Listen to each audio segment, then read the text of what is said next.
Are your people working hard but not reaching their full potential? The problem is not effort, it is development.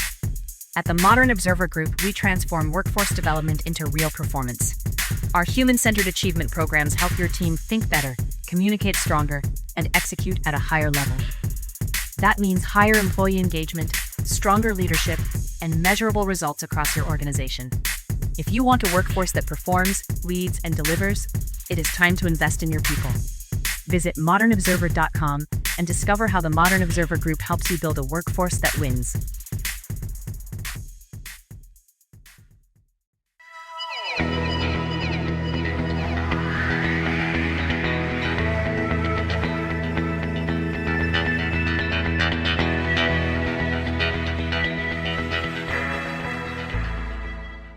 Hello, and welcome to the Success Showcase, the podcast that helps you succeed in your business, life, and career. I'm your host, Eric Lopkin with the Modern Observer Group, and with me, as always, is Chip Janiszewski from the Happiness and Success GPS. Chip, how you doing this week? I'm doing great. How you doing, Eric? I'm doing great. Summer is moving along, and it amazes me. I saw this video the other day talking about life in the 1970s and 80s.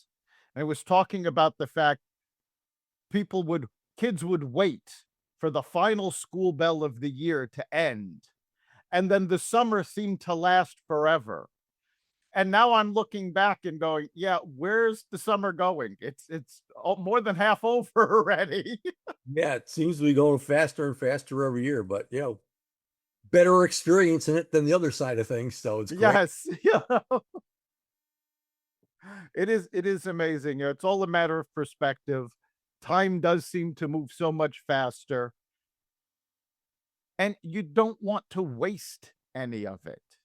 And I'm not saying you have to be busy every moment, but every moment should have purpose. If you're not doing something, there should be a reason.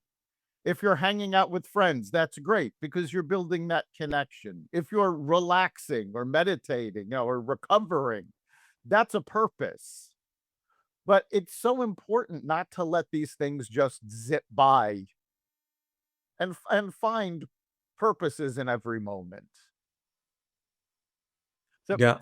now today, we're actually going to be talking about a big purpose, which is continuous improvement. And one of the reasons that we've talked about this before, but the reason it came around again is I've been talking to a lot of business owners, a lot of people in general, and there's a major problem going on in the workforce. Now, we've talked about the stages of learning. And the first stage is unconscious incompetence. You don't know what you don't know. From there, as you learn, you get to conscious incompetence. You know you're not good at it, but you're aware of it and you're working on it. Then you get to conscious competence, where you know you're good at it, but it's still work. You're still doing it. And finally, you get to unconscious competence, which is you're so good at it, it's automatic. Well, if you're stuck in unconscious incompetence and you're not continually trying to improve, you're going to be stuck there, not knowing what you don't know and not improving. And this is actually a very common occurrence now with Gen Z, because Gen Z is entering the workforce and they have not been prepared for the workforce by our education system. So you've got kids who their primary form of communication is texting, and then they're taking the rules of texting and trying to apply it to business communications. And obviously it doesn't work. They don't know capitalization. They don't know proper grammar because they've gotten used to doing everything in one way, which is not the way they need to be doing it. We're also seeing a lot of skills that traditionally have been taught in school fall by the wayside, the biggest of which is writing and reading in cursive. Now you've got an entire generation that cannot read cursive. And I've often joked, if you really want to mess with Gen Z, put them in a car with a manual transmission, write the instructions on how to drive the car in cursive, and tell them give you a call when they find a payphone. They don't know about these things. Well, now we're seeing they enter the workforce and they have that choice. They can stay unconsciously incompetent, which is going to kill their careers, or they start to realize how important it is to improve on a regular basis. And again, it's not just about it's not just learning new things. It's not just about improving what you already do. It's about all of it. Because again, if you don't know what you don't know, how do you know if it needs improvement? Well, the safest bet is to assume everything you do can be improved and start working on that with continuous improvement. Yeah, it's so important to do that. Obviously, me being the happiness and success GPS with the formula, 4 P's: purpose, passion, positivity, and a plan. And then the 5th P that ties it all together is perspective. And, if your perspective is just floating through with your cell phone and texting and so on and so forth and getting your degree and hoping everything's going to work out for you when you get out, obviously it's not going to work that way. So it is so, so important to be working on that person in the mirror. And, if you're a little bit confused right now, continue on listening to this podcast and we'll give you some tips on how to do that. But I first got exposed to the unconscious incompetence, conscious incompetence, conscious competence, and unconscious competence in a complaint-free world. And I think it was Pastor Will Bone who wrote that book. And basically what that was all about is people are automatic complainers. And if you don't think so, what his trick was is take a wristband and take a 20-day challenge. And what you're going to do is you have to go 20 days without complaining. But every time you complain, you have to switch the wristband to another wrist and start the challenge all over again. It's a fantastic book that goes through the whole thing as far as developing habits and focusing on that thing. And in this instance, obviously, complaining is one of the things that's there. And obviously, one of the big things that Gen Z is going to have is complaining about having to do this stuff in the first place. So if that's a book to pick up, but those 4 stages are very, very simple. Basically, unconscious incompetence, that's the habit. I'm automatically texting and so on and so forth, doing this kind of thing. And conscious incompetence means, hey, maybe I should start trying something else and talking to people and learning how to write things and so on and so forth and doing that. And once you do that enough and you're working that enough, you get to the stage of conscious competence. Well, hey, I'm doing really well now. And then basically what the book was all about, A Complaint-Free World, is if you could go 4 weeks or 20 days, I forget what it is, without switching wristbands, without switching wrists, you have gone from unconscious incompetence to unconscious competence. Your new habit is automatically doing things better. So, I mean, that's a great, great way to look at that. So, look at It really is. And that exercise doesn't just work for complaints. If you're trying to teach yourself to do, say, a proper business communication, every time you make a mistake, switch the band from one wrist to the next, and you become aware of how often we do make these mistakes. Now, there's nothing wrong with making mistakes. The problem is not recognizing them. If you don't know you're making a mistake and you keep making it, that becomes an issue. And there's also another factor in all of this that makes continuous improvement so important. And the fact of the matter is, anything you learn, it's like a muscle. If you don't use it, you lose it. We all took history class in school. How much of it do we really remember? I I remember, and then there was an entire section when I was in, I believe it was 5th grade, about South America. And the only thing I remember about it is the Cowboys of Argentina riding across the Pampas. That's pretty much it. I have forgotten the rest of that unit. Why? Because I've never needed it.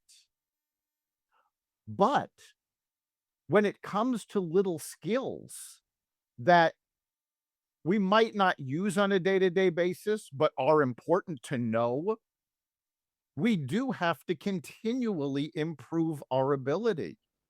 Yeah, another skill that seems to have gone by the wayside is basic math. Go to a retail store and give the cashier not exact change and see if they can make the right change without the cash register. Most people now cannot do it. They're so used to the calculator on their phone, the cash register figuring everything out. I actually had a situation where I went to the supermarket, was ready to check out. We scanned all of the items, and the cashier was staring at the cash register, waiting for it to tell her that I had inserted a credit or debit card. Except I was standing there with cash on my hand in my hand, trying to get her attention because she wasn't used to dealing with cash. Yeah, that's part of the problem these days too, is that that's the system that we're in right now. I remember obviously, uh, and I've been around for a while when it was really, really hard to get a credit card. You had to do all Yep. this and do all that and so on and so forth. And now it's totally switched. I mean, many, many, many places don't take cash. You can buy like a cash card when you're there using a credit card and do it that way. But it's really, really tough. I mean, I'm fortunate watching my grandkids because I mean they're at school where they're really working on math right now, and my 4-year-old grandson is a genius already. He can do addition and subtraction and even multiplication and even some division without using fingers. I mean, he's just gifted. Nice. But I mean, he's got that from both of his parents and so on and so forth. You know, his mom is a CPA and my son is a musician who writes music and does all this other kind of stuff. So I mean, some of it is hereditary and you're just exposed to it. But as parents out there, and his grandparents out there. As grandparents, this is a whole lot of fun because what you can do is every time you run into them, it just pop them a problem. If they're FaceTiming you, you give them a math problem and they solve it for you and they feel so good. And one of the best things to do is to try and get kids excited to do these things. Now, the key right now is for these Gen Zers is to get them excited about doing well. Well, these are the tools that you need. And these are the things that obviously aren't getting taught enough because you got to have these basic skills. And eventually you're going to learn them. But better to learn them now and start now than when the gun's to your head and all of a sudden, okay, I can't find a job or anything. Exactly. And that's a reason to start continuous improvement early. Because if you don't know things, it limits your potential. What do you want to do with your life? Well, oh, how many kids? I'm sure you've heard it. I don't know if your grandkids or not, but I want to be a pilot. When I was growing up, everybody wanted to be a pilot at some point because what seems cooler than flying through the air? Well, now in math class, rather than worrying about actually getting correct answers, they're teaching entire units on estimating. Well, let me tell you something. If you're a pilot and you're calculating the vector to land an airplane, you're a passenger in that plane, you don't want the pilot estimating. You want it right. If somebody is giving you change, you don't want them guessing at it, you want it right. So we have to work on these skills. But again, if we don't use them, we lose them. So we do have to keep reminding ourselves, keep working at these things and do this continuously. And it starts with educating yourself. And we've been focusing on basics right now. There are some amazing online courses that you can take for free. They're called Khan Academy, and they teach the basics. They teach math, they teach English, they teach personal finance, they teach science. And the part of the problem is, as kids, we always ask the teacher, well, what is this good for? When am I going to use this? And I don't know about yours. I had some fantastic teachers, but none of them ever really answered that question. It was more along the lines of, well, you have to learn this in order to graduate. Okay, great. That's not really motivated. If they had told you that you needed to do this on an everyday basis, or if you wanted to get the job of your dreams, this was going to be needed, that might have motivated us a little more. But start with the basics and start reminding yourselves of the basics. And also, it's kind of important to forget about what we went through in the education system. There are books. In fact, one of my favorite books of all time. I mentioned this book to people and they immediately groan. Why? Because most of us were forced to read it in high school with no real context. And the book I'm talking about is Atlas Shrugged by Ayn Rand. Well, after being in the business world for 30 years, going back and reading it, it's like, oh my God, lights go on. All of a sudden, I understand it. It's, is it the perfect book? No, there's, parts of it that drag. But it is an amazing book that most people will never pick up again because of their experience in high school. The same thing happens with Shakespeare. Most people will never go to see a Shakespeare play because we were forced to read it in school. It was dull the way it was taught. And yet, if you go and you watch it, and I think it's been a few years already, but we had as a guest on this podcast, folks from the Capitol Classics Theater Company that do these Shakespearean plays every year. And they get kids coming to this completely awestruck by it.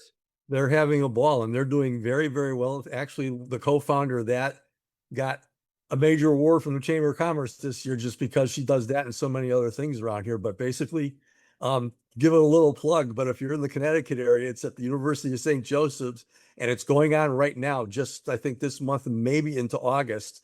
But if you go to Capitol Classics, it's outdoors at night at the University of St. Joseph's. If it's raining, you can go inside because they have an auditorium.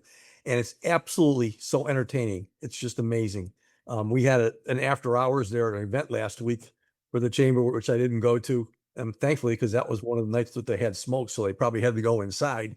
But it's so much fun. I mean, when you look at it that way and you see it acted out as opposed to reading it, I can see, falling asleep, picking up a book to read that. But if you look at it for what it's really about, it's pretty neat. But I mean, getting back to the people these days and the Gen Zers and so on and so forth, we've talked a lot about what is your why and working on your personal strategic plan.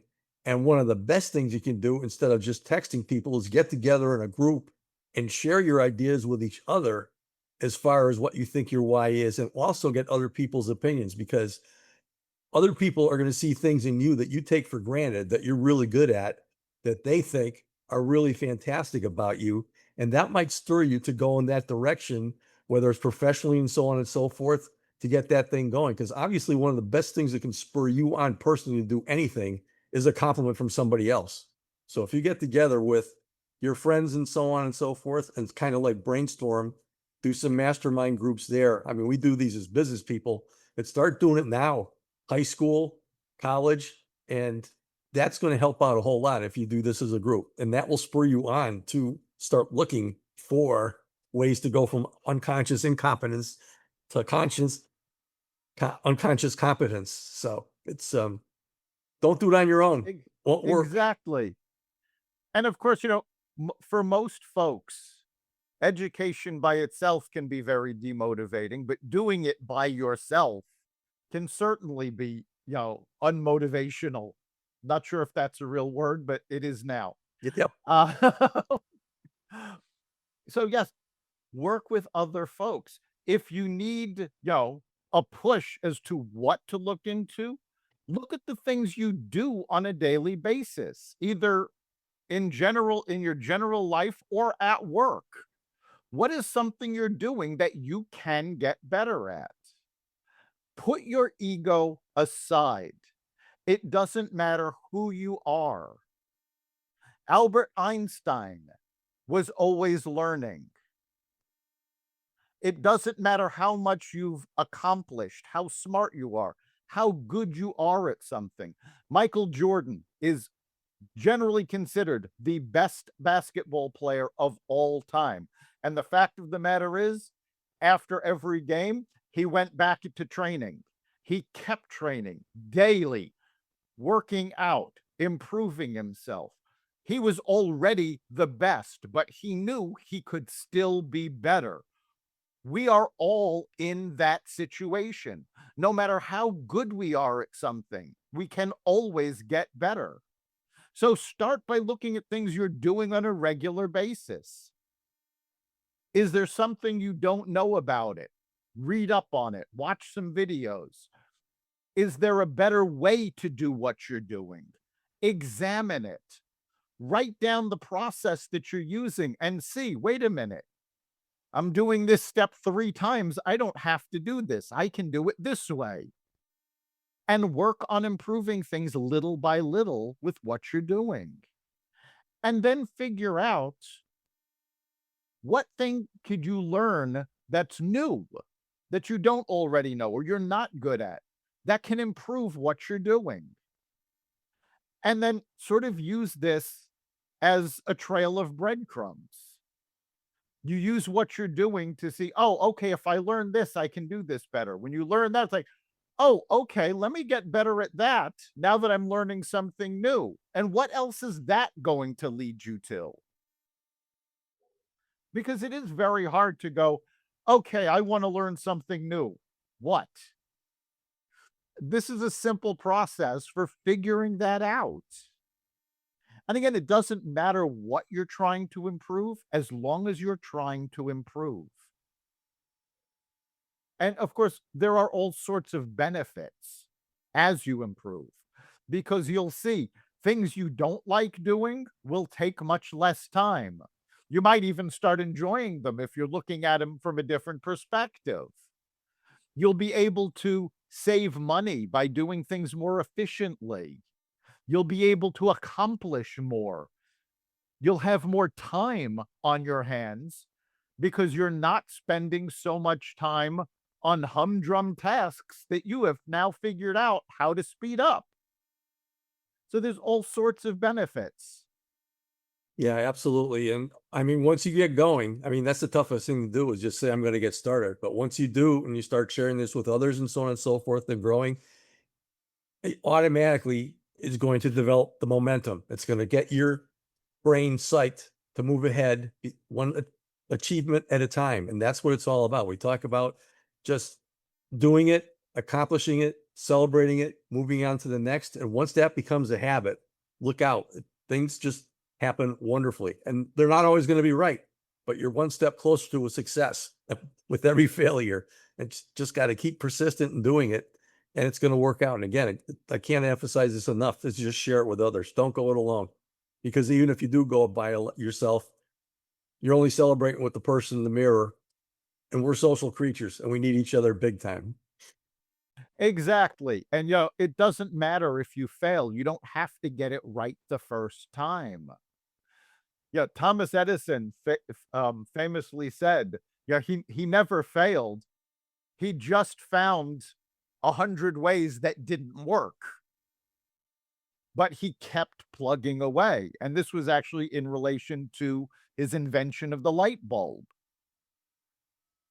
It doesn't matter if you find ways that don't work as long as you go, okay, put that aside, move on. We know that doesn't work. Let's figure out what does and keep moving. Something else that it's so important, you're going online to learn things, reading things. Be careful of your sources.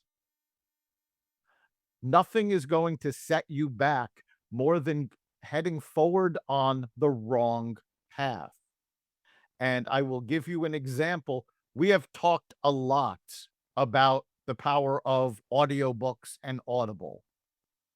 Well, Audible has an entire library of free books that come with your subscription. And it's very easy to start listening to a lot of these. But I'm going to give you a caveat.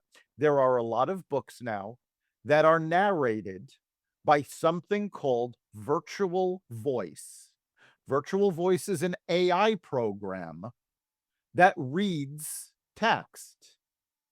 Now, the problem with this is if you listen to a couple of these, you'll realize that not only did the author take the easy way out having AI read it, but they also didn't write the books all that well. So these books that are narrated with virtual voice, I'm not going to say they're all terrible, but it is very hit or miss. And if you hear something in one of these books, your best bet is to find other sources to verify the facts, because a lot of these are very poorly done. And you're going to get caught if that's what you're basing your improvement on. So pay attention to the sources. Once upon a time in school, we learned about primary sources. I don't know that that's being taught anymore.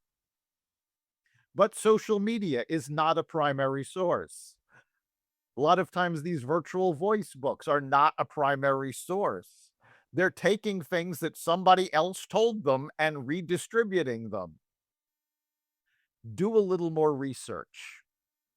Find solid sources and then move forward. Because again, the whole point of this is to make progress. Progress doesn't work if you're heading in the wrong direction. No, absolutely. And doing research again, getting back to working with your friends and cohorts, talk about the successes that maybe their parents are having and so on and so forth. And if you're interested in different things, get those people involved. It's really, really a great way to do that. And believe me, as a grandpa, and I'm sure a lot of you folks who are parents out there, if you're successful, you love to share that not only with your children, but with other children who are interested in doing what you're doing. So find out about each other outside of just texting and social media. Find out about what else is going on in your life as far as parents and so on and so forth. And if they have some really good things going on that you might be interested in, obviously those are probably good sources for you to talk to them. Yes. I'm sure that they're going to be willing to share things with you.